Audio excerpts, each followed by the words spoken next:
This is Martin Luther King Jr. Boulevard in Northeast Portland. Back in 1987, this stretch was known as Union Avenue. It was a rough area, rife with crime and a full-blown drug epidemic. Stretches like this and 82nd Avenue to the east were also some of the most prominent locations for prostitution in the city. In this kind of business, the clientele comes in various forms. But one particular man stood out in these parts of Portland. He often called himself Steve, although that wasn't his real name. He'd call himself a gambler from Reno, Nevada. He drove a light blue Nissan pickup truck.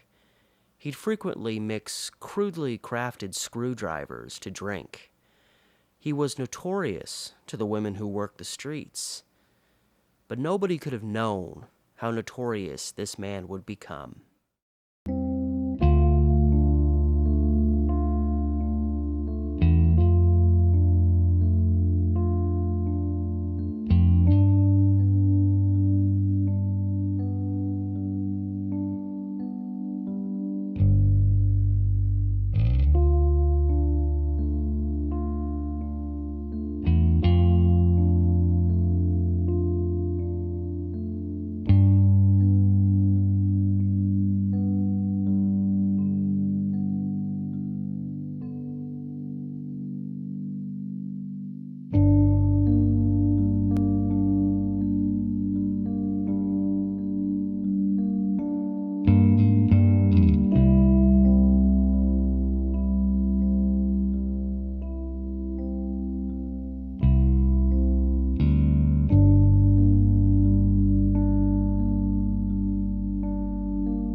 "25-year-old Jennifer Lisa Smith was one of these young women, often working the streets somewhere along Union Avenue in Northeast Portland. She had been living in a rundown apartment house on Albina Avenue, and she, like many, had been with Steve as a client in the past. He had some strange fetishes. He liked feet. He liked to tie women up, but he'd always pay her and drop her off back in her neighborhood. So what was to be afraid of?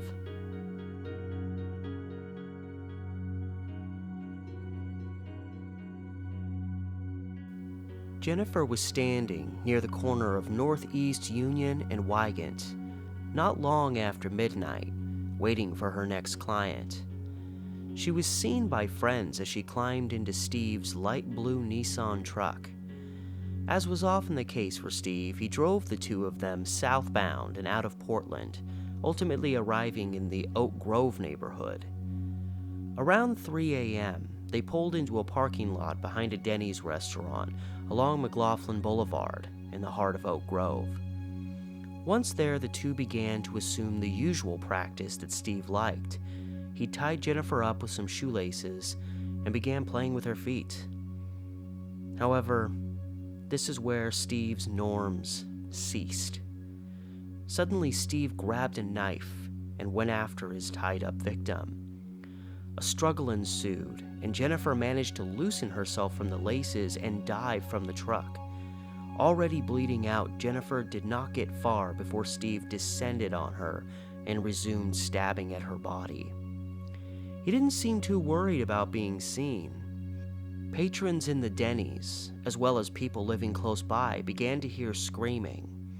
Witnesses saw the end of the attack before Steve took off running, dropping his knife along the way. As many tended to the nude, blood-covered woman in the parking lot, one man, a Richard Bergio, climbed into his vehicle and began chasing Steve's truck as he tried to flee the scene. Traveling at speeds of nearly 100 miles an hour, Bergio managed to get just close enough to Steve's truck to get his license plate number before letting his truck disappear into the night. Jennifer, who at the time hadn't even been identified yet, was rushed to Emmanuel Hospital in Northeast Portland, where she was declared deceased at around 4 a.m. She had been stabbed 11 times, many of which were deep wounds. A particular wound to her chest was the one that had killed her. Still, she fought with all her might to get away.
So I'm back where it all started for me. My first YouTube video I did on this case, I was here, and the Goodwill was still under construction. Obviously it's been a few years, so it's not under construction anymore, but right over here is where the Denny's would have been located. So I think they pulled in off of McLaughlin, which makes sense because Union Avenue, they said that Jennifer Lisa Smith was picked up near the intersection of Union and Wygant Street. And Union Avenue, now MLK Junior Boulevard, as you go south becomes McLaughlin Boulevard, and this is McLaughlin Boulevard right here. So probably whenever he picked up victims on Union, he would have just beelined down McLaughlin, which ultimately goes to Canby, and he lived out there. While it was the norm for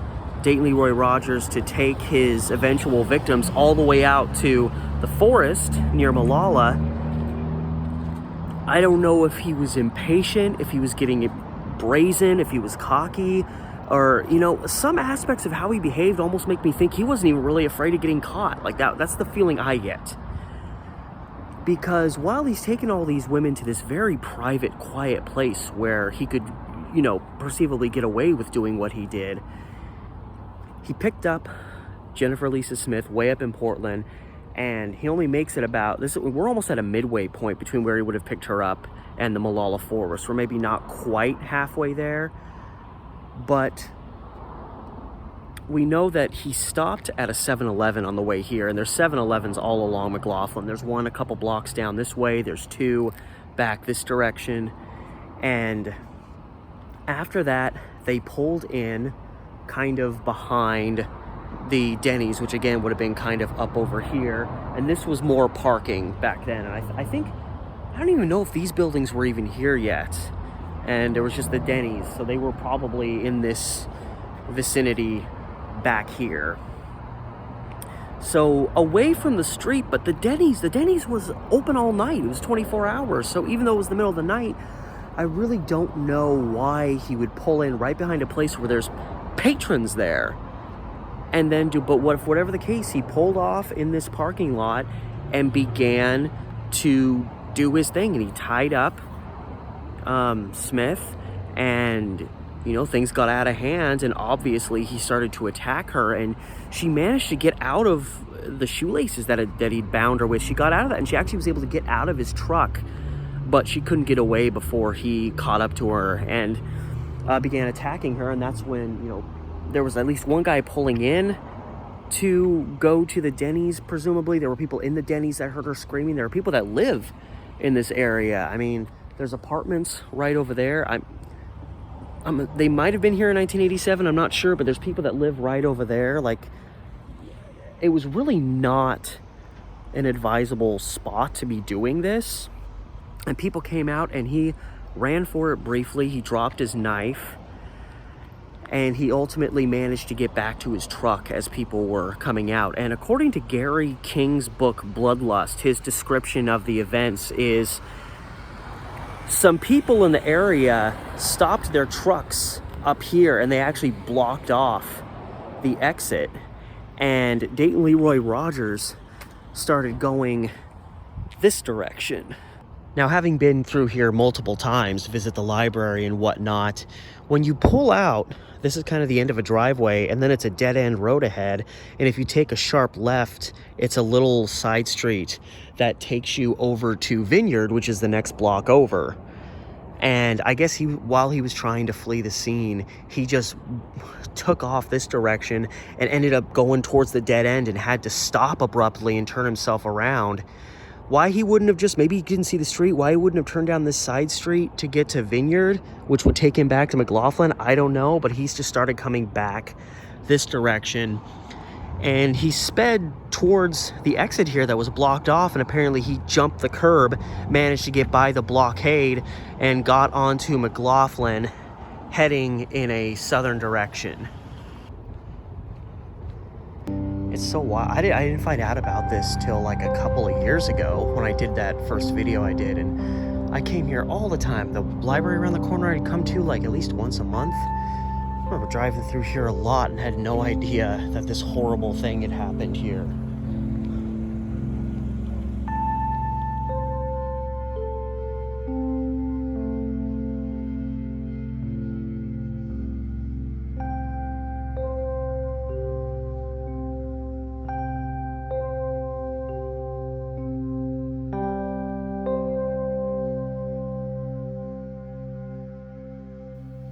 With the plate number of the vehicle that sped away from the scene turned over to the authorities, they established the owner. Gambler Steve's real name was Dayton Leroy Rogers. His identity and home address established, law enforcement took to the road south of the city. Rogers was living in a rural home along South Hines Road, between the towns of Canby and Molalla, although he maintained a Canby address.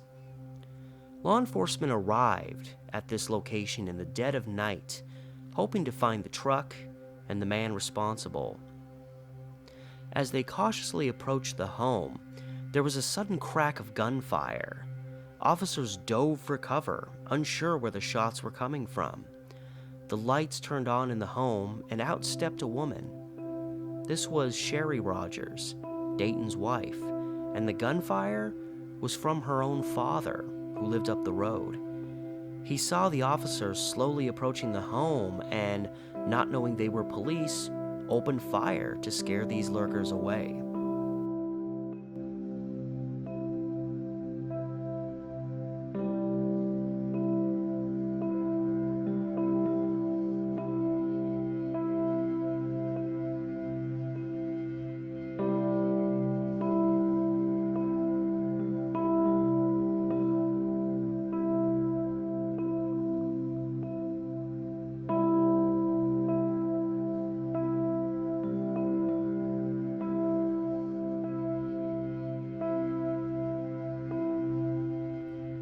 So Dayton Leroy Rogers' address was 10518 South Hines Road. Now this is Hines Road right here.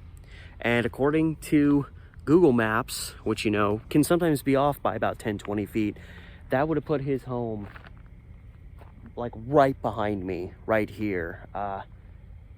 This used to be a Christmas tree farm, at least according to the imagery, but now it looks like they're growing other types of trees. And there's one of the things I also noticed is this little barn up over the ridge. I know that that was right. In fact, I thought maybe that was part of his home, but he, according to newspapers, he lived in kind of like a mobile home. So it makes total sense why it wouldn't still be here today. And I know that after he was busted and his, you know, he went his way, his wife went another way. Like, they probably weren't living here too much longer. But according to Google Maps, which is usually a fairly reliable resource, and of course, sometimes address numbers just change over time. But according to Google, pretty much right behind me right here would be 10518 South Hines Road, where Dayton Leroy Rogers lived. And this is where the police came after he killed Jennifer Lisa Smith, when they found out who his truck belonged to, or that the plate numbers matched the truck that Dayton Leroy Rogers had. But of course, he went back to his shop in Woodburn, which would be a little off this way. And his wife was under the impression that he was just at his shop all night. So when the police showed up here, his wife told him that much, and they departed, I'm assuming going that way, to the northern fringe of Woodburn, where Dayton Leroy Rogers' office was, and he was ultimately arrested there.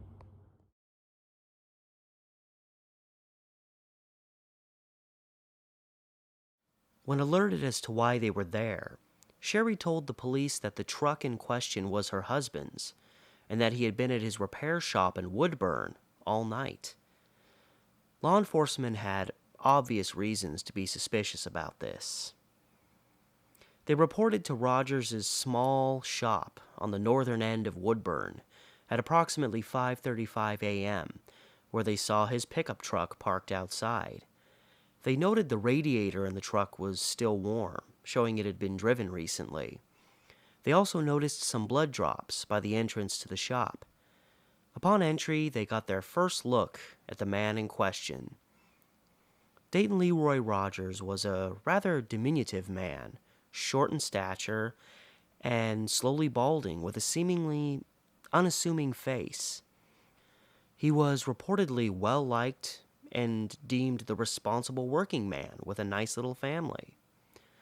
On this night, they smelled alcohol on his breath and noticed an injury on his hand that he claimed he had done with a hacksaw. He confirmed he'd been at the shop all night, but when the subject of his warm truck was brought to him, he suddenly had a shaky story about briefly turning the truck on. He'd say he drove to the store to get some alcohol, and yet there were no alcoholic containers found in the shop. The more questions the police asked, the more Rogers contradicted himself. And around 6:45 a.m., Richard Bergio was brought to the shop to identify Rogers and the truck he fled in. Bergio did so, and Rogers was arrested on the spot for the brutal killing of Jennifer Lisa Smith.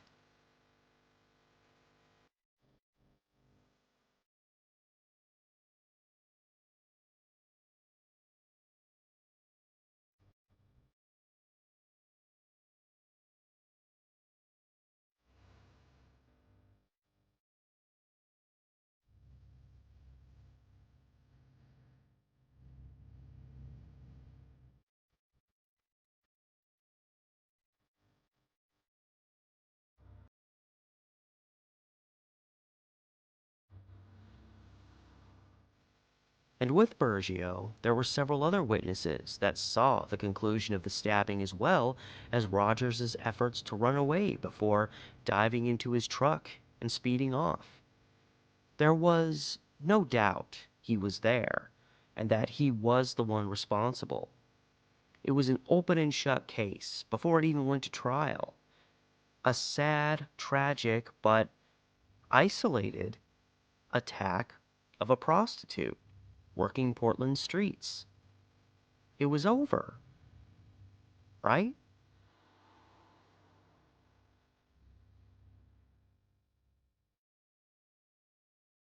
So Dayton Leroy Rogers was born 1953 in the small town of Moscow, Idaho, and he was born into a deeply, deeply, deeply religious family. They were religious zealots, especially his father. His mother was, a mother. She loved her children, but their father was not very kid-friendly, didn't even like the idea of that they had children. He was a very authoritarian father. He justified severe discipline, deep, harsh punishment, even when a wrong hadn't been done. And Dayton, who had other siblings, sisters, he would get the brunt of this. And apparently, when his dad would just show up and, for whatever reason start beating on him, they said that Dayton would always keep his cool and he would just kind of take it and deal with it. Their family also moved around a lot, mostly because it seemed like his father couldn't really hold down a job in one location, so they were constantly relocating, and they were always living in these small towns because his parents hated the evil that was the big city where all sin happens. And so Dayton never really had a chance to lay down any roots anywhere. They were never really around a lot of each other. They sometimes lived in squalor conditions. I read one story that they literally turned a chicken coop into a house and lived out of it for a while. And so when you grow up in a very chaotic and unstable family dynamic such as this, is it really a surprise to anyone when kind of disturbing traits start to come out? And as a kid, Dayton developed a foot fetish. He would steal his sister's shoes and, he would pleasure himself, with them in his possession. But even with his slowly developing strange behaviors, Rogers kind of it seemed to flow under the radar a little bit. There was a little incident he got into when he was in 7th grade where apparently him and a friend got a hold of a BB gun and were like shooting at passing cars near where they lived. But other than that, as far as anybody knew, there was nothing overtly strange about this guy. But as he got older, he's in his teenage years, we all get rebellious, and like so many before him, and strangely enough, like a lot of the women that he would pick up on the street and pay for their services, he dropped out of high school at the age of 16. He had essentially had it with his family. He had a whole lot of animosity towards his father for a multitude of reasons, primarily his treatment of him. And he had a lot of animosity towards his mother for never standing up to his father. And finally, he had just had it. And even at the age of 16, that was a lot more common back then, because you could support yourself a lot easier back then. Of course, a lot of people ran away from home in their teens and ended up on the streets, but Rogers settled in Corvallis, and he managed to find himself a job, and he was able to actually support himself. And by 1972, he's now officially an adult. He's about 19 years old. He gets married to his first wife. And right around that time he gets married, he gets the first of many busts that should have, at the time, really started opening people's eyes. They should have started seeing the red flags that this guy was a problem. And unfortunately, like many before him, here was a guy who, during the 1970s, we don't know if he was killing women yet, but he was certainly showing the signs that might happen in the future. But, because he hadn't actually killed anyone, his situation was not taken as seriously as it should have been. And that kind of attitude is what led him to being able to become and do what he did later in life. August 25th, 1972, he's in Eugene, Oregon.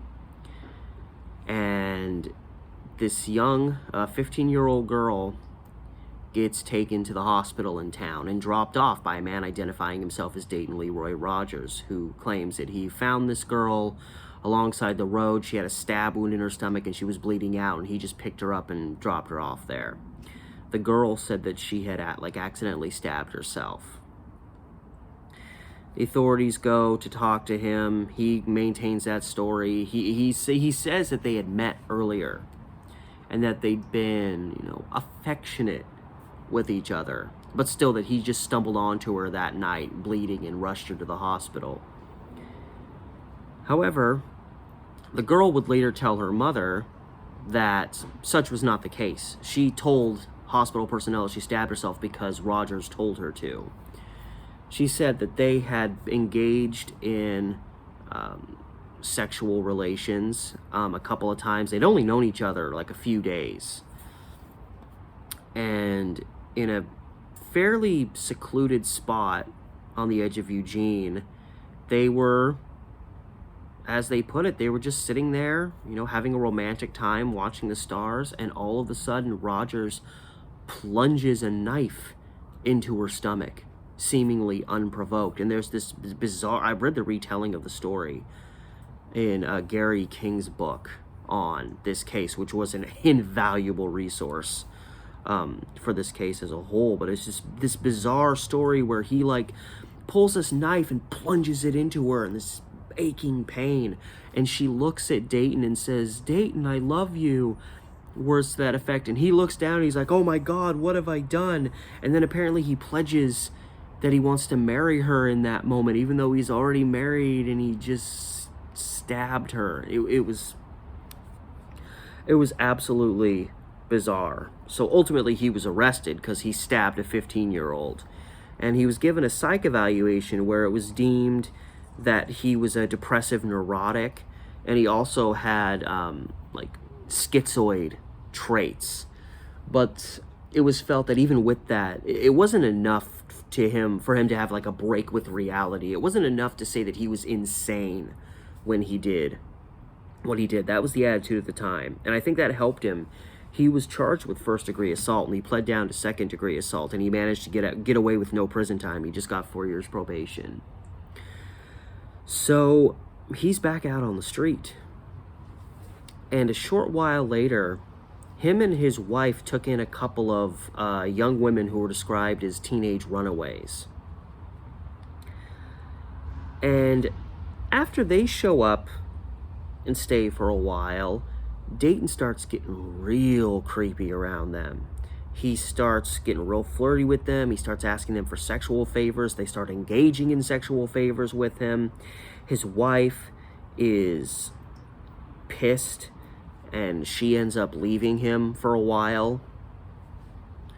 It was just bizarre.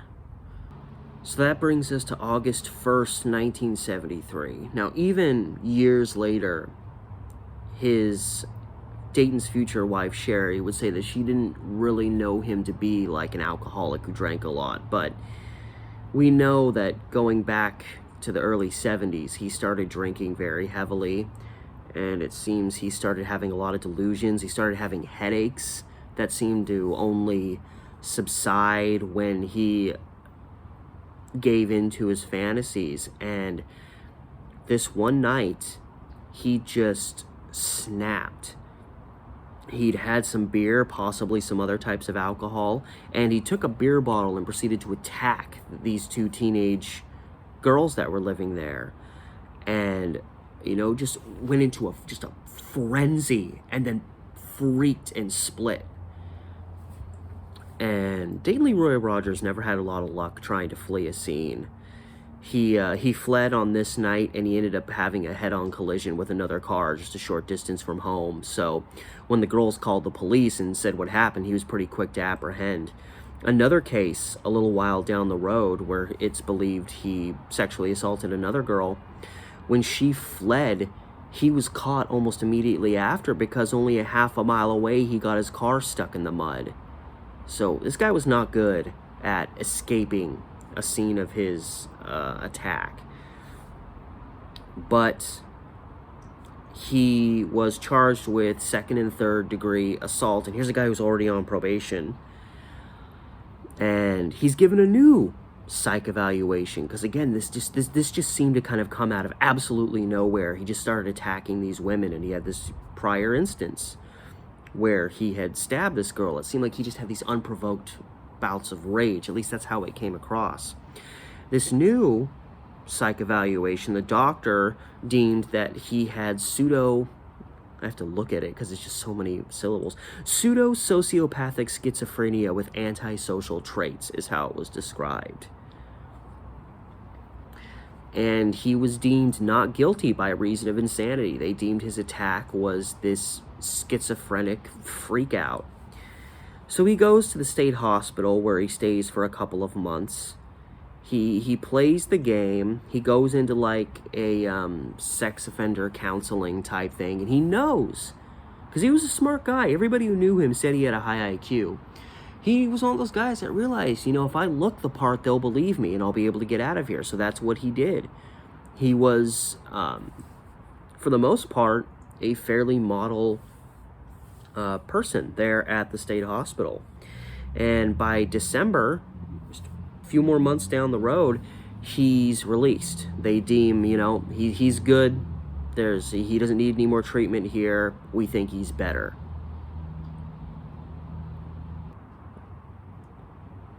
So Dayton's freed at the end of 1974. We transition into 1975, and we have to remember, the main reason he got out was because he kind of played the part. It wasn't like his delusions and his dark fantasies that he was having had just gone away. So shortly after getting out, he meets a woman named Sherry Miller. They're married in October of 75, and so he has a new wife. His previous wife split. She fled to California. She got a divorce. She was, with these events that had occurred, she was scared out of her mind of him. She was done. She was leaving him far behind. So he has a new life. He has a new wife. He has and he has a chance to turn his life around. But a guy like this, they don't stop. That's what a lot of people don't understand and don't want to believe, is they don't stop. People like Dayton Leroy Rogers don't get better. They might curb themselves for a while. They might go periods without doing what they might do more regularly, but they don't just stop. So Dayton is going out, driving around. He's perusing. He's picking up random girls. He's kind of starting to get more of a taste for what he would do more regularly later in his life, and he's having, sex with random women around town. December 4th, 1975, Sherry, who by all accounts is a fairly docile person and wants to believe the best in Dayton. I mean, you can understand that as the wife. And, Dayton Leroy Rogers was good at looking like he was just a normal run-of-the-mill guy, and he didn't look dangerous. He was kind of this tiny guy with kind of a droopy face. He looked like the kind of guy that if he tried to, mess with a prostitute who's working the streets, they'd be able to beat him to the ground. He didn't look the part, so people didn't want to believe he could play the part. So she confronted him one night, December 4th, 1975, about why he's going out so often, and he's out all hours of the night. And this big fight happens, and he's pissed, and he takes off. He gets in his car. He starts heading down the highway towards Salem. He randomly ends up near the fairgrounds there in Salem, and he sees a woman sitting in a car who's just kind of hanging out. He says, "Hey, you want to go drive somewhere? I've got some weed." And she says, "Fine, I got nothing else better to do." Gets in her car, and they drive to a fairly desolate spot just outside of Canby. So they traveled a little ways north, and once they were there, as would kind of become a common thing for him, Rogers pulled out a knife, said, "I'm going to do what I want because you're not going to mess with the guy who's got a knife." Bound her, taped her up, and started to give in to, his deepest, darkest fantasies. And fortunately for this girl, she told him she had to go to the bathroom, so she was like, "Can you, untie me? I just have to go to the bathroom." He let her do it. And when she got out of the car and got a few feet from the car, she was like, "The hell with this," and she took off running. And she was astonished to see Dayton Leroy Rogers not follow her. There's lots of these little elements to his past that show that almost like he wasn't really that scared of getting caught. And maybe it could be that he thought that if he played a little bit of both sides, that people would believe him more. And to a degree, they did. He did it in this case. He did it in the case of this girl in Eugene that he attacked.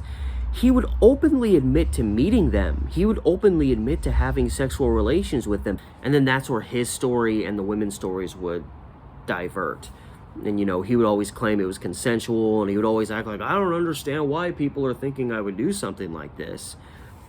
So I think by admitting that he was with these women, people thought, oh, well, what kind of a guilty man would admit to being with these women? The guilty people lie. But this is the case where the girl ran off and he finally left the area and he got his freaking car stuck in the mud. So he got caught relatively quick. And they brought the girl back out, they showed him to her, and she identified him as the person who tried to rape her. He was indicted January 1976 on first-degree rape. However, with a court date set, he was still allowed to go free till then. So comes February 20th, 1976. He, by the way, is acquitted in the attack of this Salem woman. So, about 2.5 months later, February 20th, 1976, there's another young woman, and she's walking along Highway 22 near Salem. This yellow Mustang blows past her, then abruptly stops, comes back, and the guy inside asks her if she wants a ride. She has a long way to go. He has weed. She says, sure, fine. And she gets in the car and he drives them towards Silver Lake State Park, which is east of Salem, and it's big. It's one of those places where if you take someone out there late at night and there's not other people around, no one's going to hear what happens. And the same thing begins to happen. He pulls the knife on her, ties her down, and he's verbally abusive. He was just horrible to these women. And as he's really starting to get into the fantasy, and as he's ready to start cutting this girl, a truck comes out of nowhere and passes them by. It shakes his ego. All of a sudden he's like, oh God, wait till that guy see us. Did he get my plate number? And his fantasy gets broken, and all of a sudden he's just like, oh crap. And he tells the girl, I'm gonna have to kill you. I don't have a choice. You're gonna go straight to the police. I have to kill you. And she's like, no, you don't have to do that. I'm not going to tell anybody, the situation you would expect. And she somehow convinces Rogers to take her to her grandmother's house in Oregon City. And even as he's driving her to the house, he's still saying, I have to kill you. I don't have a choice. I have to kill you. And for whatever reason, he didn't. He dropped her off at that house, at her grandma's house in Oregon City, and drove away. And the moment she got inside, she called the police on this guy. And he wouldn't get busted on that case until May of 76, so a few months later. But only a couple of days after this incident, he picked up two McNary High School girls in the Salem area who, one of the girls, her car was broken down and they had to walk to school. They just had to. So he picked them up oh, you need a ride? And, they didn't really have a reason to be suspicious about him. And, he picks them up and starts driving them around. And they're like, we need to get to school. And he's like, oh, don't worry, I'll make sure you get there. And, of course, he ends up driving them down to, a kind of secluded gravel road, pulls his knife out, and tells them what's going to happen. And fortunately, these two girls were also able to get away. Kind of the same thing happened. One of the girls said, I need to go to the bathroom. He let her out, and both girls started running for it. I mean, what would you do? And he didn't chase them, but they got the plate number. And again, it was this yellow Mustang, which they ultimately found out, oh, interesting. Dayton Leroy Rogers' wife drove a Mustang. So he was starting to use her car. I guess they thought if they saw a car that wasn't his, they wouldn't be suspicious of him. But you're driving your wife's car that you would still, presumably to some degree, have access to. It wasn't exactly the greatest deception in the world. And, he would get acquitted on some of these cases, but he did get his probation revoked, and that scored him 5 years in prison. And like these other cases, and maybe it was just that a lot of them were he said, she said type scenarios, because it was abundantly obvious that the same guy was going after these women. He was also charged with coercion in the case of these 2 high school girls, and he was found guilty of that. So he was given an additional 5 years. So by, mid-1976, Dayton Leroy Rogers is going to prison on a 10-year sentence. He shouldn't be able to get out till, late 1986. The world should be at least a little bit more safe for a while.